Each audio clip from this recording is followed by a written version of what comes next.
Bago pa man ikasal ang dalawang tao ay kinikilala na nila ang pamilya ng bawat isa.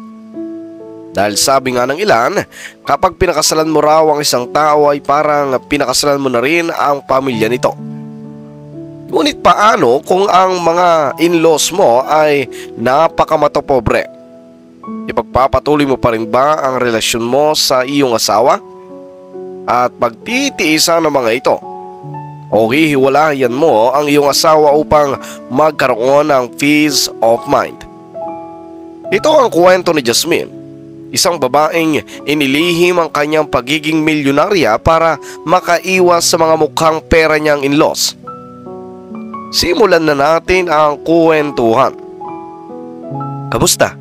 Handa ka na bang tumira sa bahay para makilala mo ang pamilya ko? Tanong ni Cairo, ang asawa ni Jasmine. Nakasakay sila sa kotse ni Cairo. Nasa likod nila ang ilan sa mga kagamitan ni Jasmine. Ngayon kasi ang araw na pupunta na sila sa bahay ni Cairo. Ngumiti naman si Jasmine at ang ngiting ito ay may halong kaba. Oo naman Cairo, handang-handa na ako. Sana maging maganda ang pakikitungo nila sa akin. Sana nga Jasmine, sana magbago ang ihip ng hangin at mas maging mabuti pa sila sa'yo. Buti na lang at mabait ang pamilya mo at hindi ako nahihirapang makisama sa kanila. Sabi ni Cairo. I think mabait din naman yung pamilya mo. Baka kasi hindi lang sila masyadong palagay sa akin dahil hindi nila ako masyadong nakakasalamuha. Pero kapag tumira na kami sa isang bubong, siguro naman ay mas magiging close pa kami. Sabi ni Jasmine. Ngumiti naman si Cairo. Sana nga Jasmine, sabi ni Cairo. Ngunit maging siya ay may pagdududa sa sariling mga salita. Alam kasi niya sa sarili kung ano ang totoong ugali ng kanyang pamilya. Mayroon ng sariling lupa at bahay ang bagong mag-asawang sina Cairo at Jasmine. Isang buwan pa lamang silang kasal, noong unang 2 linggo ng kanilang kasal ay tumira sila sa pamilya ni Jasmine upang mas makilala pa ng pamilya ni Jasmine si Cairo. At simula ngayon hanggang sa susunod na 2 linggo ay titira sila sa bahay ng pamilya ni Cairo upang mas makilala pa ng pamilya ni Cairo si Jasmine. Anila, napaka-importante na magkaroon ng koneksyon ang pamilya ng lalaki at babae. Dahil kapag nagpakasal ang 2 tao ay parang nagiging isa na rin ang kanilang pamilyang nagmamahalan, nagbibigayan at nagtutulungan. Matapos ang ilang minuto ay dumating na nga sila sa bahay ni Cairo. Ipinarke ni Cairo ang kotse sa parking lot ng bahay at tinulungan magbuhat ng mga gamit si Jasmine papunta sa kanilang kwarto. Matapos ipwesto ng mag-asawa ang mga kagamitan ni Jasmine ay nagtungo sila sa sopa na sala upang kausapin ang pamilya ni Cairo. Doon ay magkakatabing nakaupo ang mga kapatid ni Cairo na sina Melissa, Francine at Catherine. Sa isang sopa ay nakaupo ang mga magulang ni Cairo na sina Sasha at Jerome. Sa isang sopa naman ay sina Cairo at Jasmine. Si Melissa ay 24 years old at si Francis naman ay 20 years old. Ang bunso naman ay si Catherine na 15 years old. Sa lahat sila ay tanging si Catherine lamang ang nakitaan ni Jasmine ng kabutihan sa kanya.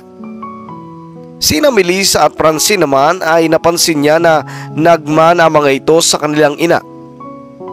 Welcome home dito ate, masayang sabi ni Catherine habang nakangiti at kumakaway pa ng mababa.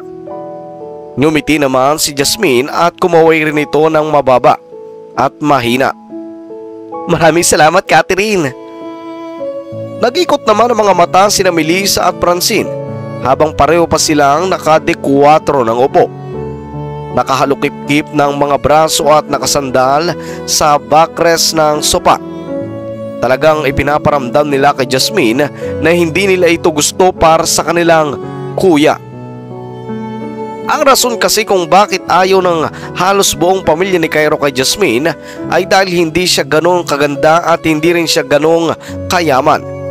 Ang mga nakaraang nobya kasi ni Cairo ay talagang napakagaganda, artistahin at mga professional pa.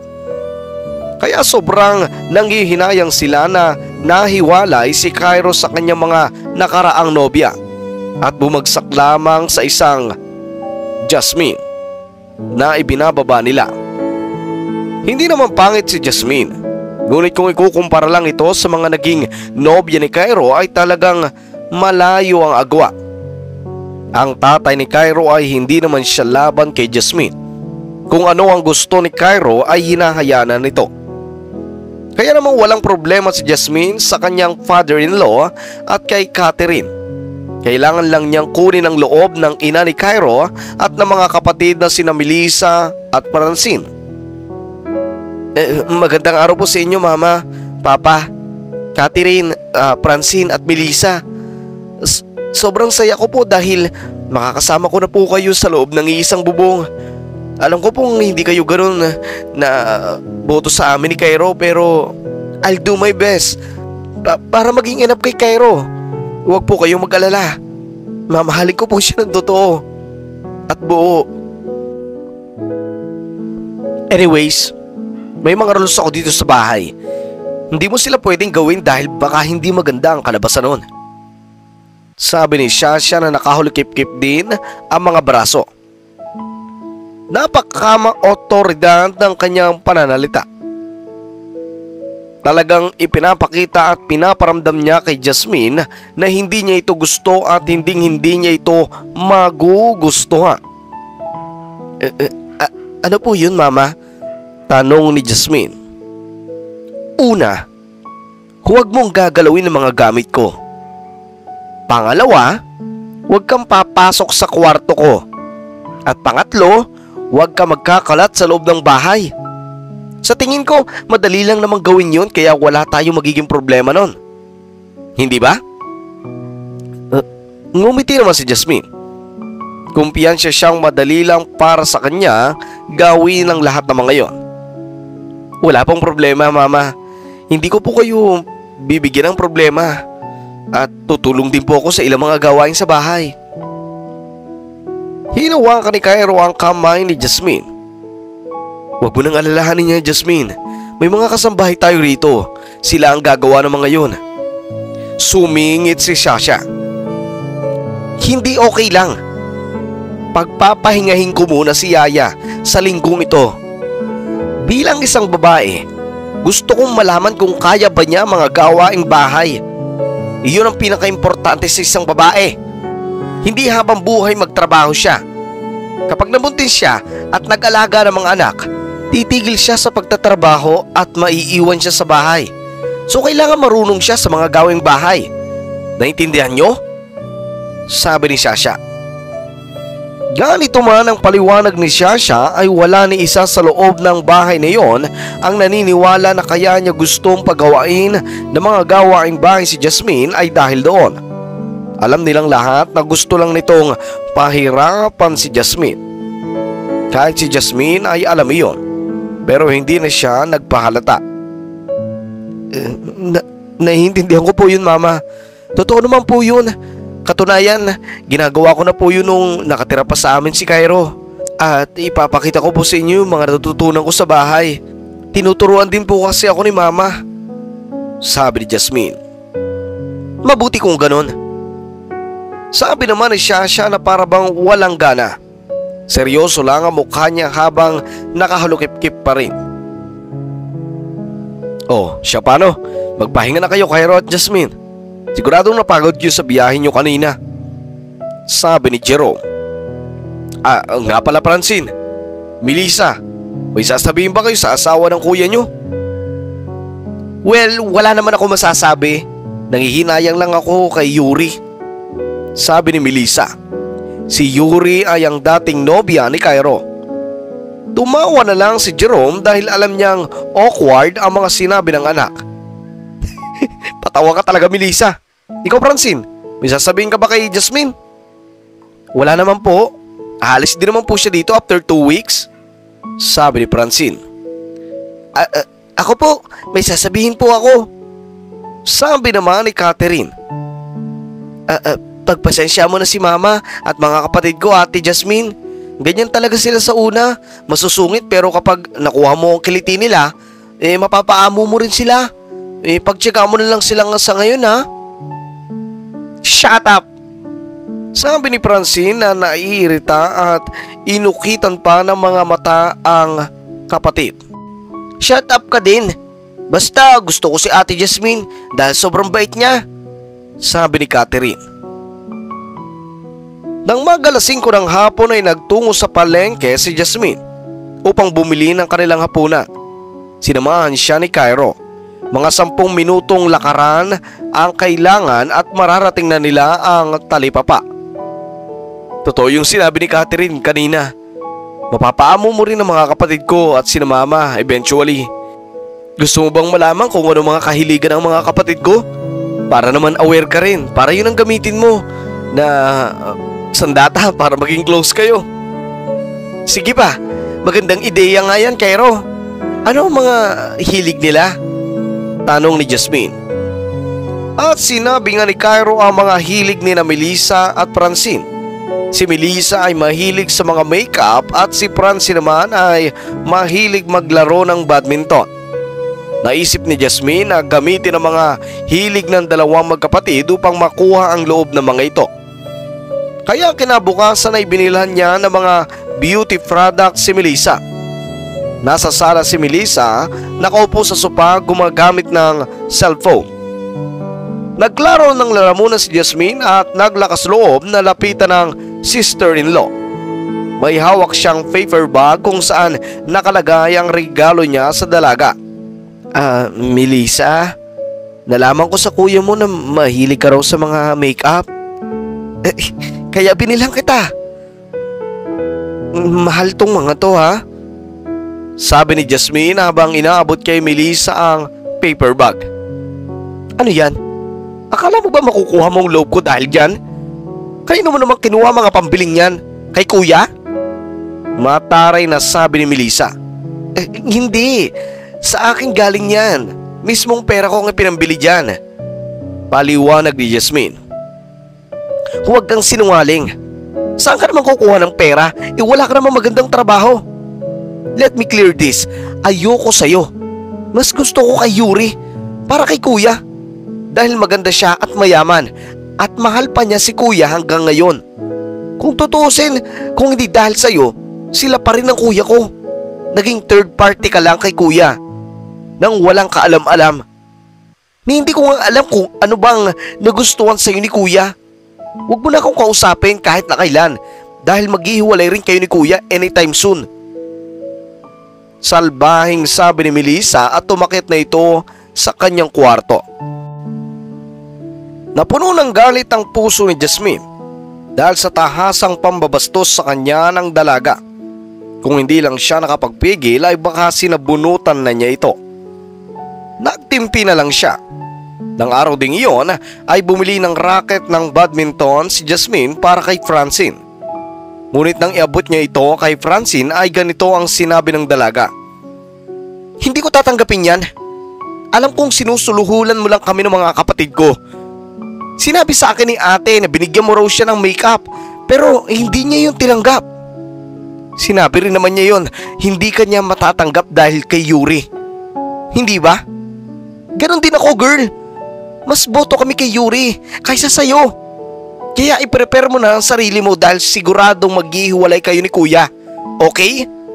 At saka, hindi tayo magiging close. Sana, maging maliwanag na yan sa'yo.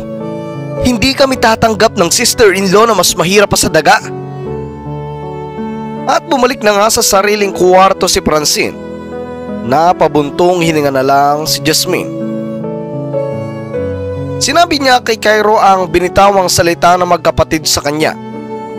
Ang sabi naman ni Cairo ay maghintay pa siya at mas maging mapagpasensya. Lumipas sa mga araw at talagang parang isang impyerno ang magkapatid ay halos araw-araw din siyang binubungangaan ng kanyang biyanan. Dahil lang sa mga maliliit na bagay. Kahit hindi naman kailangan magalit ay nagagalit si Shasha sa kanya para lang may rason itong sigawan siya. Muli ay nagpigil na lang si Jasmine dahil kahit gaano mang kasama ang ugali ng biyanan ay ina pa rin ito ng kanyang asawa. Isang araw ay nakatanggap ng tawag si Melissa mula kay Yuri. Gusto nito na makipagkita sa kanya. Kaya naman tinanggap niya ang imbitasyon ni Yuri at nagkita nga sila sa isang restaurant. Manghang-mangha at tuwang-tuwa si Melissa nang makita si Yuri dahil napakaganda nito. Mas maganda ito noong huli niya itong nakita. Isang taon na ang nakararaan. Sina Yuri at Cairo kasi ay naging sila ng 5 taon din. Palagi pumupunta si Yuri sa bahay ni na Cairo, kaya't naging malapit na ito sa pamilya ni Cairo. Ang akala nga nila ay magkakatuluyan na sina Yuri at Cairo. Ngunit dismayado sila nang maghiwalay ang dalawang ito. "Mas lalo kang gumanda ngayon, ate," sabi ni Melissa. Nahiya at napangiti naman si Yuri. "Thank you, Melissa. May gift pala ako sa'yo.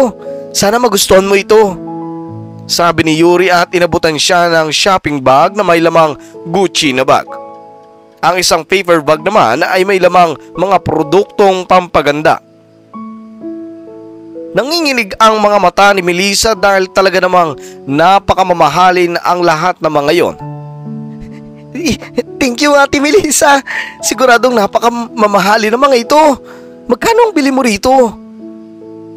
Umabot din ng $100,000 ang bili ko sa mga yan.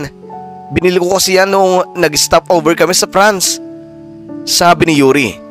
"Wow! Thank you! I really appreciate this." Melissa, kamusta pala ang kuya mo?" Napabuntong hininga si Melissa. Ayun, dinalan na niya yung asawa niya sa bahay.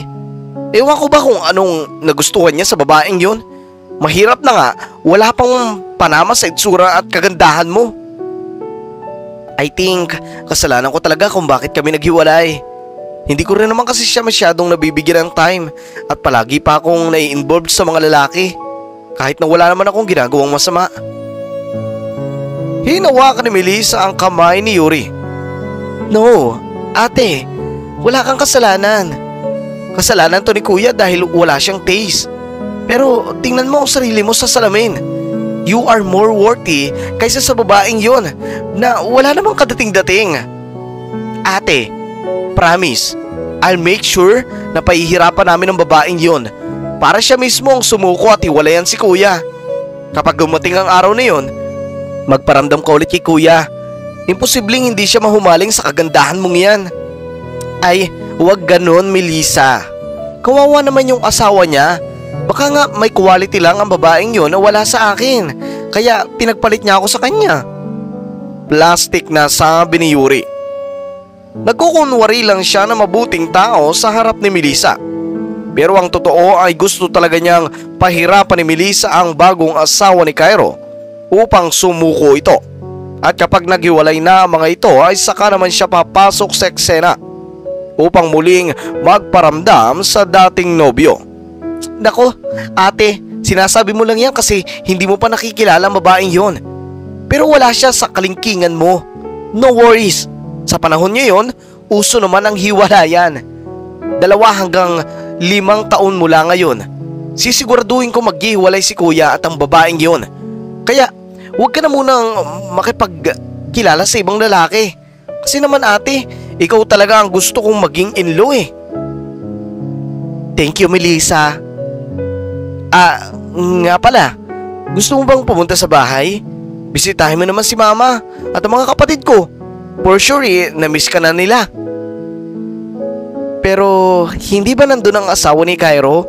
Hindi naman ba awkward na pumunta ako ron?" "Naku, huwag mo siyang pansinin. Pumunta ka ha." Nag-isip si Yuri. Okay, sige. Sakto, actually may dala rin akong regalo para sa kanila. Sana naman ay magustuhan nila ang lahat ng yun." Samantala, halos patapos na sa paghuhugas ng mga pinggan si Jasmine. Sa kusina nang marinig niyang may bisita sa labas. Nagkamustahan ang mga ito. Nang lumabas siya sa kusina upang silipin ang bisita ay nakita niya ang isang napakagandang babae. na may mga dalang shopping bag at nakapagbeso pa kay Nastasia at Francine. Nagtaka siya kung sino ang babaeng ito at the same time ay namangha siya dahil nga sa kagandahan nito. Yuri, kamusta ka naman? Matagal ka nang hindi nakakabisita rito. Sabi ni Sasha at umupo sila sa sopa. Doon ay nalaman ni Jasmine na ito pala ang dating nobya ng kanyang asawa. Sa ibinibigay na pagtanggap ng pamilya ni Cairo kay Yuri ay hindi niya maiwasang magselos. Bumalik na lang siya sa kusina at tinapos na ang kanyang paghuhugas ng mga plato roon. Habang nasa loob siya ng kusina ay narinig niya ang pag-uusap ng pamilya ni Cairo kay Yuri. You're still beautiful, Yuri. Ay hindi, mas gumanda ka pa pala lalo. Thank you po, tita. May mga regalo nga po pala ako sa inyo. At doon ay narinig ni Jasmine na ang mga nagmamahalan nga raw ang regalo ni Yuri para sa pamilya ni Cairo. Galing pa raw ito sa France at bawat isa sa pamilya ni Cairo ay nagkakahalaga ng lagpas $1,000 ang regalo. Ang ibig sabihin ay talagang mayaman itong si Yuri. Hindi lamang ito maganda kung hindi may propesyon na maganda rin. Napaka-elegante rin ito kung kumilos. Naku, sana talaga ikaw na lang ang naging manugang ko, Yuri. Siguradong jackpot kami sa'yo. Sabi ni Sasha. Sana nga po, tita, pero I respect Cairo decision po. Napaka-humble mo talaga, ate. Sabi naman ni Francine. Pero biril, ate, mahal mo pa ba si Cairo? Hindi ko naman dinedeny yon, Francine. Kung sakaling magkaroon ng chance, why not? Cairo is a good guy. Kaya who am I? Para tumanggi, hindi ba? Sabi niya. No worries. We will make sure na ihiwalayan ni Cairo ang asawa niya ngayon. Kapag nagawa ni Cairo sa current wife niya ngayon, siguradong ihiwalayan din niya ito. Just like what any other man do. Sabi ni Sasha na may intensyong iparinig kay Jasmine. Sobrang nadudurog ang puso ni Jasmine habang naririnig ang lahat ng sinasabi ng pamilya ni Cairo. Napaluha na lang siya ng sandali ngunit kaagad din niyang pinuna sa mga luhang iyon at tinatagan na lamang niya ang kanyang kalooban. Ani ay kahit ano pa mang sabihin ng mga ito sa kanya ay mahal niya si Cairo. Si Cairo ang importante sa kanya at pagtitiisan niya ang lahat ng pangmamaliit ng pamilya ni Cairo sa kanya. Jasmine, pagandahan mo nga kami ng merienda rito. May bisita kami. Sabi ni Sasha mula sa sala upang marinig siya nito. Sige po, mama. Sigaw rin naman ni Jasmine upang marinig siya ng biyanan. Pinagandaan nga niya ng cake ang pamilya ni Cairo doon at maging si Yuri. Inilagay niya ito sa isang tray. Nang matapos ay pumunta siya sa sala at ipinatong sa center table ang tray. Heto na po, mama. Yuri, siya nga pala ang asawa ni Cairo. Just look at her, from head to toe. Hindi siya deserve kay Cairo? Kaya huwag kang panghinaan ng loob. Makukuha mo rin ulit si Cairo soon. Sabi ni Sasha. Hala, tita, nakakaya naman po sa asawa ni Cairo. Nagpapanggap naman si Yuri na kunwari ay mabait siya. Pero ang totoo ay tuwang-tuwa siya sa napapamukha kay Jasmine na hindi ito bagay kay Cairo. Hay nako, huwag mo siyang intindihin. She knows very well na hindi namin siya gusto, kaya sanay na siya. Hindi ba, Jasmine? Nakangiting sabi ni Sasha. Pilit namang umiti si Jasmine. Aalis na po ako, mama. May gusto po ba kayong ipagluto sa akin? Jasmine ang pangalan mo, right? Maupo ka rito sa tabi ko. Sabi ni Yuri. Hindi na. Maglilinis pa ako ng kwarto ni Cairo. She said, gusto niyang umupo ka sa tabi niya. Huwag mong pahiyain ang bisita namin. Maotoridad na sabi ni Sasha. Wala na lang ibang nagawa si Jasmine kung hindi ang mapilitan na umupo sa tabi ni Yuri. Kamusta naman si Cairo? Is he taking care of you well? Tanong ni Yuri. Oo, napakamaalaga niya sa akin. Awkward na sabi ni Jasmine, hindi siya komportable na pinag-uusapan nila ng dating nobya ni Cairo, si Cairo. Oh, that's good. Kasi noong kami pa, talagang nararamdaman ko ang buong pag-aalaga niya sa akin. Nawalan lang kasi ako ng time sa kanya kaya naghanap siya ng iba. Maybe kung siya ang ginawa kong priority, hindi sana kami maghihiwalay. But that's fine. Siguro iyon na talaga ang nakatadhana para sa amin.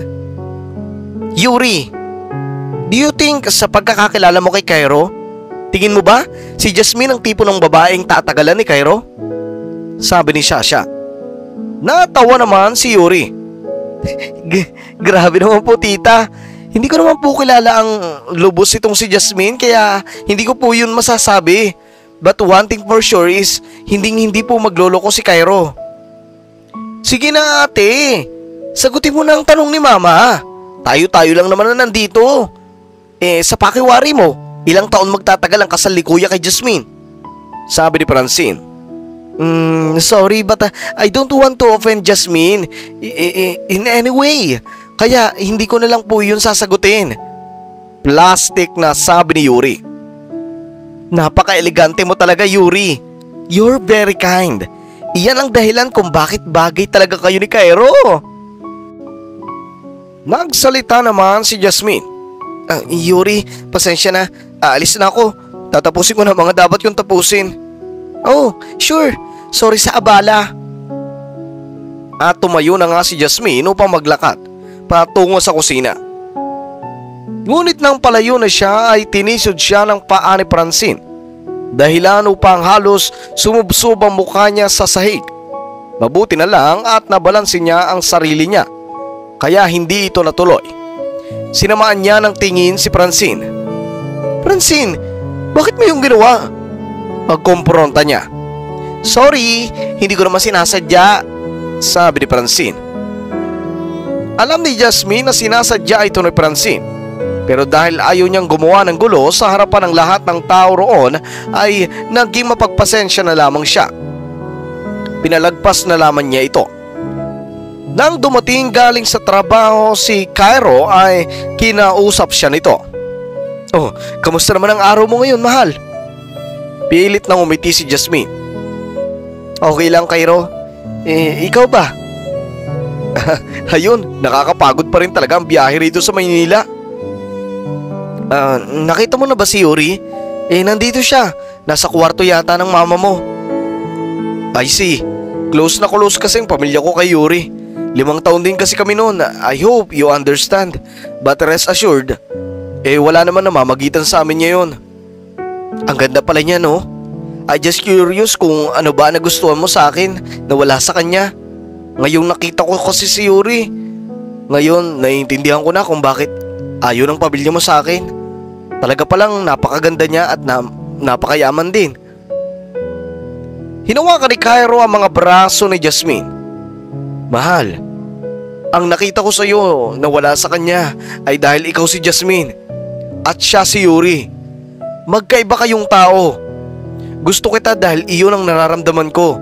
Pero kung tinatanong mo ko kung ano ang naging dahilan para hiwalayan ko si Yuri, I don't want to badmouth her, so I want to choose not to answer that. One thing for sure, Jasmine, is you're so much better than her. Napangiti at kinilig naman si Jasmine sa sinabing ito ni Cairo. Naniniwala ako sa iyo, Cairo. Maya-maya ay may kumatok sa pinto. Cairo, anak, labas ka naman muna rito. Binuksan niya ni Cairo at Jasmine ang pinto. At doon ay bumungad sa kanila si Shasha at Yuri. Kamustahin mo naman ang dati mong nobya, Cairo? Nandito siya ngayon, oh, sabi ni Shasha. Hinawakan ni Cairo ang kamay ni Jasmine upang hindi ito magselos. Hello Yuri. It's good to see you na mukhang okay ka naman ngayon. She's my wife, by the way. Siya si Jasmine. Kita ang discomfort sa mukha ni Yuri habang nakikitang magkahawak ng kamay sina Cairo at Jasmine. Ngunit hindi na lamang niya ito pinapahalata. Thank you, Cairo. Mukhang okay rin kayo ng asawa mong si Jasmine. She's very beautiful, no? I can see now kung bakit mahal mo siya. Nagpapanggap na sabi ni Yuri. Thank you. Anyway, uuwi ka na ba? Mag-ingat ka na lang ha. Ano ka ba, Cairo? Mag-usap naman kayo kahit saglit lang. Para namang wala kayong pinagsamahan. Singit ni Shasha. Cairo, okay lang naman sa akin, sabi ni Jasmine. Mas lalong hinigpitan ni Cairo ang paghawak sa kamay ni Jasmine. No, it's not okay for me. Ayokong bigyan ka ng dahilan para magselos. Alam ko kung ano ang nararamdaman mo ngayon. Mahal kita, Jasmine, kaya hindi kita dapat binibigyan ng dahilan para magselos. Tita, it's okay. Uuwi na ako kasi may pupuntahan din naman ako, sabi ni Yuri. I see. Kung ganon ay ihahatid na kita sa labas. At hinatid na nga ni Shasha si Yuri palabas ng bahay. Matapos ay binalikan nito si Cairo sa kwarto ng mag-asawa. Cairo naman, bakit mo naman kailangan ipahiya si Yuri sa harap ni Jasmine? Ha? Ano pong ibig niyong sabihin na pinahiya ko siya sa harap ni Jasmine? Hindi ka man lang naglaan ng oras sa kanya. Kahit mga 10 minuto lang. Ano ba naman yung mag-usap lang kayo kahit saglit lang? Mama, wala akong nakitang dahilan para mag-usap pa kami. At saka, magseselo si Jasmine kapag ginawa ko yun. Ay sus, totoo ba yun, Jasmine? Bakit ka naman magseselos? Sa totoo lang po, Mama. Nakakaselos naman po talaga yun. Pero I respect Cairo's decision na wag na siyang kausapin, kaya sana kayo rin po. Sinasabi mo bang hindi ko nire-respect ang desisyon ni Cairo? Mama, tama na yan. Magpapahinga na kami ni Jasmine.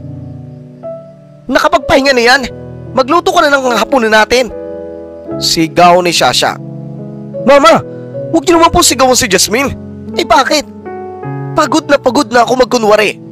Na-stress ako sa iyo, Cairo. Nakajakpat na nga tayo sana kay Yuri. Namulot ka pa ng... Ay nako, ayoko na magsalita. At umalis na nga si Shasha. Sorry, Jasmine. I'm sorry. Ako nahihiya para kay Mama. Cairo, I don't think na magugustuhan ako ng pamilya mo, pero siguro huwag na nating ipilit pa ang bagay na malabong mangyari. I see, but can you please try at least this week? Patapusin lang natin tong week na to. Sige lang. Habang kumakain sila ng hapunan ng gabing yon ay nagsalita si Cairo. Mama, nag-decide na kami ni Jasmine na umalis na after 1 week na sa pag-stay dito. We just think na mas makakabuti yun para sa mental health namin. Mental health? What do you mean? May nagbibigay ba sa'yo ng stress dito? Sabi ni Shasha kay Jasmine. Hindi naman po, Mama. Hindi po yun sa ganun. Mental health ka pa diyang nalalaman? Ang arte-arte mo lang. Ang sabihin mo, ayaw mo lang gumawa ng gawaing bahay. Sisisihin mo pa ang mental health mo? Sabi naman ni Melissa. Melissa! Saway ni Cairo. Iyan ang dahilan kung bakit siya nai-stress. Masyado rin siyang inaapi. Hindi ko siya dinala rito para lang pahirapan nyo. Nirespeto ako ng pamilya ni Jasmine nang tumira kami roon. Kaya sana naman kayo rin. Sabi naman ni Cairo. Cairo, wala silang dahilan para i-disrespect ka. Aba, sila na nga itong mahirap, sila pa magdi-disrespect sa'yo. Ang kapal naman ng mukha nila. Sabi ni Shasha. Mahal, tama na yan. Kumain na lang tayo ng tahimik. Saway ng asawa ni Shasha. Mama, wala naman yan sa kung mahirap o mayaman ka. Lahat ng tao kailangang irespeto by default. Hindi yung nire-respeto mo lang ang isang tao dahil sa pera. Sabi ni Cairo. Cairo, huwag mo nang patulan ng mama mo. Kumain na lang tayo rito dahil sumasakit ang ulo ko sa inyo. Sabi ng kanyang ama. At kumain na nga lang sila matapos nun, nang hindi nagkikibuan. Nang matapos kumain ay tinulungan ni Cairo si Jasmine na maghugas ng pinggan. Sorry talaga, Jasmine. Ngayon, alam mo na siguro kung bakit ko sinabi sa yung istrikto sa kanila ang pera, no? Kapag nalaman nilang mayaman ka, siguradong palagi silang magpapabili ng mga kung ano-ano sa'yo. Lalo na si Mama. Pakiramdam niya, responsibilidad ng manugang niya ang mga luho niya. Naintindihan kita, Cairo. Pero do you think ito na ang tamang oras para sabihin yun sa kanila? Para naman matanggap na nila ako? No, huwag, Jasmine. Ang pera mo ay pera mo. Hindi kanila. Kapag sinabi mo sa kanila na mayaman ka, siguradong oobligahin ka nila sa mga luho nila. I see. Sige, Cairo. Hindi ko na lang yun sasabihin sa kanila. Ngumiti naman si Cairo. Bandang 10:00 ng gabi ay nakatanggap ng tawag si Shasha mula sa isang kakilala. Sinabi ng kausap na ito na ang 10 milyon na ininvest nito sa isang nagpakilalang abogado ay pinaghahanap na ng mga pulis dahil sa fraud. Halos himatayin si Shasha nang malaman ng tungkol doon. Dahil ang lahat ng pera niya ay inilagay niya roon upang kumita siya ng malaki sa loob ng maikling panahon. Halos matulala na lang si Shasha ng gabing iyon at hindi makatulog. Bakit ba kasi nag-invest ka doon? Hindi mo man lang sinabi sa akin? Sermon ng kanyang asawa. Hindi ko naman alam na ganoon ang mangyayari. Mahal, huwag mo na akong pagalitan dahil lalo lang ako naiinis. Hindi ko naman ginusto mangyari to paano yun mga utang mo? Sana binayaran mo man lang yun. Mga utang mo bago ka nag-invest. Mga scammer yung mga yan. Tama na nga. Oo na, mali na ako. Masaya ka na? Diyos ko, Sasha. Kahit na kailan talagang hindi ka natuto. Napayak na lang si Sasha ng gabing iyon. Dahil literal na masakit sa ulo niya ang dahilan ng malaking problema na ito na dumating sa buhay niya. Kinabukasan ay dumulog siya sa pulisya upang magsampa ng kaso laban sa scammer. Sinabi nga ng pulis sa kanya na hinahanap pa ng pulisya ang scammer na ito. Naganap-hanap din siya ng mauutangan sa kanyang mga kakilala. Ngunit wala ni isa sa mga ito ang nagpautang sa kanya. Sumagi sa isip niya si Yuri kaya nakipagkita siya rito. Yuri, alam kong napakakapal na mukha ko para gawin to pero pwede ba akong umutang sa'yo kahit 2 milyon? May utang lang kasi akong kailangan bayaran. Kapag hindi ko yun nabayaran ay baka mawalan kami ng bahay, sabi ni Shasha. Ngumiti naman si Yuri. Naku, pasensya na tita. Wala po akong may papautang sa inyo. Alam ni Shasha na mayaman si Yuri dahil nga kaliwat kanan ang endorsement nito sa mga social company. Sa Instagram account, pangalang nito ay milyon-milyon na ang kinikita nito. Kahit kalahating milyon lang. Pasensya na po tita, wala po talaga. Sige na Yuri, magiging biyanan mo rin naman ako soon. Promise, I'll do my best para maghiwalay sina Cairo at ang babaeng yun. Lalong nilakihan ni Yuri ang kanyang ngiti sa mga labi. Sorry po tita, but after ng encounter namin ni Cairo noong nakaraan, I'm sure na wala na siyang pakialam sa akin at hindi niya na ako babalikan. And for that reason, wala na rin pong dahilan para magkita pa tayo. Good luck na lang po tita ha. At matapos noon ay umalis na nga si Yuri. Galit na galit si Shasha dahil pakiramdam niya ay napahiya siya. Ang babaeng yun, parang wala man lang kaming pinagsamahan, sabi na lang niya sa ere. Matapos ay napahawak na lang siya sa kanyang noo dahil nilapitan niya ang lahat ng taong maaari niyang utangan. Grabe ang pag-aalala niya kung saan siya kukuha ng ipambabayad sa utang. Sising-sisi siya dahil aniya ay sana ay binayaran na lang niya ang mga utang imbes na i-invest pa niya ito. Nang gabing iyon ang umuwi siya sa bahay ay dito na niya ipinagtapat sa kanyang mga anak ang nangyari sa kanya. Maging sila Melissa at Francine ay ganun na lang ang pag-aalala kung ano ang mangyayari sa kanila kapag kinuha mula sa kanila ang kanilang tirahan. Isang araw ay bumisita ang 4 na kumare ni Shasha sa kanilang bahay. Kung kumilos siya ay para bang wala siyang pinagdadaanang matinding problema ngayon. Winaglit muna niya ang kanyang problema dahil importante ang mga bisita niya ngayon. Pinaghandaan ng mga ito ni Jasmine ang pagkain. Nasa kusina sila at kumakain ng hapunan. Siya ba yung asawa ni Cairo? Tanong ng isang kumare ni Shasha. Opo tita, siya po si Jasmine, sabi ni Cairo. Magandang umaga po. Nakangiting pagbati ni Jasmine. Paano naman si Yuri? Ang gandang bata rin noon at ang yaman pa, sabi naman ng isang kumare. Nakaramdam ng awkwardness si Cairo kaya hindi na siya sumagot. Yan nga yung sinasabi ko sa kanya, Mare. Ginto na, pinakawalan pa. Namulot pa ng bato kung saan saan, sabi ni Shasha. Mama naman, nakakahiya sa mga bisita natin, sabi ni Cairo. No worries anak, alam kong iisa lang kami ng iniisip ngayon. Di ba mga kumare? Sumang-ayon ang mga kumare ni Shasha. Labis-labis na nahihiya si Jasmine. Kaya pa niyang pagtiisan kung pahiyain siya ni Shasha sa kanilang pamilya. Pero hindi na niya kaya pa na pahiyain siya sa harap ng mga estranghero. Kahit na anong pagpipigil niyang gawin niya ay hindi niya kaya dahil tuluyan na siyang sumabog. Mama, hindi ako mahirap. Ate, ano kung mahirap ako? Pero ano bang mahalaga sa inyo? Pera lang? Sigaw ni Jasmine. Nagulat naman si Shasha dahil sa biglang pagsagot ni Jasmine ng ganito. Jasmine, mahiya ka sa mga bisita ko, babala ni Shasha.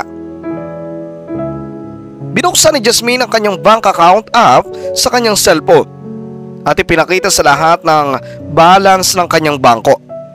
May laman itong 50 million pesos. Lubos itong ikinagulat ng lahat, maging si Shasha. Napatayo ito dahil nanlaki ang kanyang mga mata sa dami ng zero na nakita niya sa app. Hindi siya makapaniwala. Masaya na ba kayo, Mama? Irerespeto niyo na ba ako matapos kong ipakita sa inyo ang laman ng bank account ko? O baka naman sasabihin niyong kinuha ko lang yun kay Cairo? Saan naman kukuha si Cairo ng ganyang kalaking halaga? Hindi nga umabot sa 1 milyon ang laman ng bank account niya. Hindi ko siya pinakasalan dahil sa yaman niya. Mahal ko siya. Iyon lang ang importante sa akin. Pagsabog niya sa kinikimkim niyang sama ng loob sa biyanan. Hinawakan ni Cairo ang kanyang kamay. Mama, hinahayaan ko na kayo kapag sinasabihan niyo ng masama ang asawa ko nang tayo-tayo lang. Pero hindi naman tama na mahiyain niyo ang asawa ko sa harap ng maraming tao. Bigyan niyo naman ng dangal ang asawa ko. Aalis na po kami, Mama, sabi ni Cairo at nagligpit na nga sila ng kanilang mga gamit. Na makapagligpit ay sumakay na sila ng kanilang kotse. Doon ay binuhos na ni Jasmine ang sama ng loob niya at umiyak na lamang siya roon ng umiyak. Gusto sana niyang maging maayos ang pag-alis nila sa loob ng bahay at maging malapit sa pamilya ni Cairo. Pero nasira ang plano nilang mag-asawa. Sorry, Cairo. Hindi ako nakapagpigil. Paumanhin, sabi nito. Wala kang dapat na ihikahingi ng sorry, Jasmine. Alam kong tao ka lang na napupuno. Kahit ako, baka sasabog din kapag minaliit ng ganun sa harap ng maraming tao. Kasalanan to ni Mama. Siguro wag muna natin silang pilitin. Bigyan na lang natin muna sila ng time. Or if ayaw man talaga nilang mag-close sa atin, hayaan mo sila. Ako naman ang asawa mo at hindi sila. Thank you, Cairo. Ikaw na lang talagang dahilan kung bakit hindi pa rin ako sumusuko hanggang ngayon. Matapos ay nagtungo na nga sila sa kanilang apartment at doon na sila titira magmula ngayon. Nang sumunod na araw ay pinatawag sila ni Shasha sa bahay dahil may sasabihin daw itong importante. Nasa sala sila ng bahay. Jasmine, pwede bang makahingi sa iyo ng 5 milyong piso? Sabi ni Shasha na ikinagulat ni Jasmine. Alam ko nakakahiya kung sasabihin ko pero katunayan niya na ilubog na kami sa utang ng papa niyo. Kailangan namin bayaran kaagad yun dahil nakakolateral itong bahay natin. Alam niyo naman yun, di ba? Pagpapakumbaba ni Shasha. Hindi nakapagsalita si Jasmine ng ilang sandali. Shock pa siya dahil sa biglaang pangungutang ng taong nang mamaliit sa kanyang kahapon. Alam ko, Jasmine, nakakahiya itong ginagawa ko pero patawarin mo ko sa mga nasabi ko sa iyo noon. Pwede bang kalimutan na lang natin yon? For the sake na maging healthy ang family natin. Nagklaro ng lalamunan si Jasmine at napatingin kay Cairo. Matapos ang ilang sandali ay nakahanap na siya ng mga salitang sasabihin niya. Tinatanggap ko po ang paghingi niyo ng sorry sa akin, Mama. Pasensya na rin po dahil nasigawan ko kayo kahapon. Naku, wala yun. Huwag mo nang isipin yun. Kasalanan ko naman yun. Kahit ako, baka gagawin ko rin yun. Mapagkumbabang sabi ni Shasha. Ni hindi rin siya makatingin sa mga mata ni Jasmine. Pero Mama, hindi ko po kayo pauutangin dahil umuutang po kayo. Pauutangin ko po kayo dahil mama kayo ni Cairo. Kapag nawala itong bahay, ayoko mamroblema ang asawa ko dahil sa pag-aalala. Pasalamat na lang po kayo. Dahil kay Cairo. Dahil kung hindi dahil sa kanya, hindi ko po kayo pauutangin. Pinatawad ko na po kayo sa pamamaliit nyo sa akin noon. Pero baka kailangan ko lang ng time para lubusang patawarin kayo sa sama ng loob ko sa inyo. Hindi na nakapagsalita pa si Shasha dahil aminado siyang kasalanan niya ang lahat. Ipapadala ko na lang po sa inyo bukas ang 5 milyon, Mama. May sasabihin po ba kayo? Naiyak na lang si Shasha dahil sa kabila ng pangmamalit niya kay Jasmine ay nagawa pa rin siya nitong pautangin sa ganoong kalaking halaga. Wala naman akong gustong sabihin, Jasmine. Gusto ko lang humingi ng tawad at maraming salamat din. Don't worry, Mama. Baka nga ilang araw lang ang mawawala na rin ang sama ng loob ko sa inyo. Ang gusto ko po ay masaya ang pamilya. Ayoko po ng pamilyang magkakagalit sa isa't isa. Sana po ay matapos ang araw na ito na maging maganda ang relasyon ng family natin sa isa't isa. Natouch naman si Shasha sa sinabing ito ni Jasmine. Sising-sisi siya dahil sa naging trato niya sa manugang. Kung sino pa ang minalit niya noon ay siya pa itong tumulong sa kanya ngayon. Matapos noon ay bumalik na nga si Jasmine at Cairo sa kanilang apartment. Nakahinga ng maluwag si Jasmine dahil pakiramdam niya ay may tinik na nabunot sa kanyang lalamunan. Cairo, tingin mo kaya magiging maayos na kami ng pamilya mo magmula ngayon? Paano kung mabait lang sila sa akin dahil kailangan nila ng tulong ko? I hate to say this. Matapos niyang malaman ang laman ng bank account mo, siguradong irerespeto ka rin niya mula ngayon. Sad to say, ganun talaga sila. Pati sina Melissa at Francine. Ganun ba? Nakakalungkot lang na may mga taong ibinibigay ang respeto sa iyo dahil depende sa laman ng bank account mo. Bakit hindi na lang sila maging mabuting tao? Wala namang bayad ang pakikitungo ng mabuti sa kapwa. Ngumiti na lang si Jasmine. Laking pasasalamat niya dahil mayaman siya. Dahil kung hindi dahil sa pera niya ay baka hindi maging maganda ang bubuuin nilang pamilya ni Cairo. Nang sumunod na araw ay pinadala na nga ni Jasmine ang 5 milyon sa bangko ng ina ni Cairo at pinasalamanan siya nitong muli. Nalaman din ni na Melissa at Francine na mayaman pala si Jasmine, kung kaya't ganun na lang ang paghingi ng tawad ng mga ito sa kanya. Para kay Jasmine ay mapagpanggap ang mga ito. Gayunpaman, hindi na lang niya binubungkal pa ang tungkol doon. Dahil sa uli, ang importante ay magkaroon ng malusog ang kanilang bubuing pamilya. Magmula nga noon ay nakuha na niya ang loob ng pamilya ni Cairo. Maliman ang dahilan kung bakit siya tinanggap ng pamilya ni Cairo ay masaya pa rin siya dahil mula ngayon ay hindi na siya mamaliitin ng mga ito. Hanggang dito na lamang po ang kwento para sa araw na ito. Nagustuhan nyo ba ang kwento natin? At salamat po sa mga nakaabot hanggang dito sa huling bahagi ng video. Hanggang dito na lamang po at kung bago ka pa lang ay mag-subscribe ka na. Hit na rin ang notification bell para palagi kang updated sa ating mga kwento. Yun lamang po, ito ang Dagit TV nagpapaalam. Peace out.